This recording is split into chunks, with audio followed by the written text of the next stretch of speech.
One of the things I find fascinating is Twitter data, that there is all this data in the aggregate about what people are talking about on Twitter, and to harness that for journalism is important. To not just say, here's what Joe said and here's what Jane said, but here's what Joe, Jane, and 100,000 other people said on Twitter is very informative for journalism.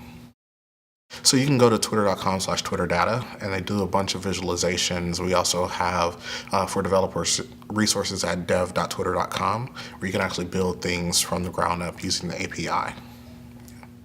The new Twitter video feature, you can record or upload up to 30 seconds of video, and then it displays right in your feed on the mobile, on the web.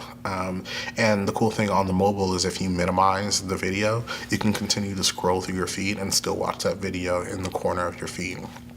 And Twitter is exceptionally visual. We see much more engagement on tweets that have photos, and so I'm curious to see what that engagement looks like with video. But obviously with Vine, we've seen a lot of growth there. It's incredibly popular, not just on Twitter, but as syndicating content.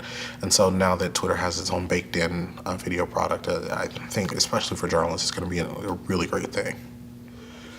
So I think that journalism will always be disrupted, and certainly we had a big revolution when technology really sort of exploded and at the advent of social media. But as technology changes, so will journalism. We'll have to tell our stories in new and different ways. So it's up to journalists to be flexible, to adapt to these new technologies. And one of the things that that really hold dearly is that you can't just hold yourself to one facet of journalism. You can't just be, okay, I'm a reporter, or I'm just a photojournalist. You have to understand how many different parts of the newsroom work, and to be flexible. And especially in technology where a lot of journalism is being crafted based on developing or based on code, having an understanding of how that works, even if you don't code yourself, is what's going to help you understand how you can build your stories out to understand what's possible.